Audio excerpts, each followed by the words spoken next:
मेरी चौखट पे चल के आज चारों धाम आए हैं। बजाओ ढोल स्वागत में मेरे घर राम आए हैं।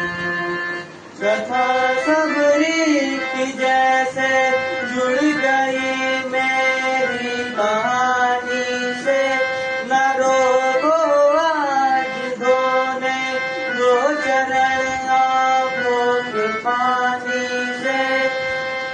बहुत खुश है मेरे आंसू के प्रभु के पास।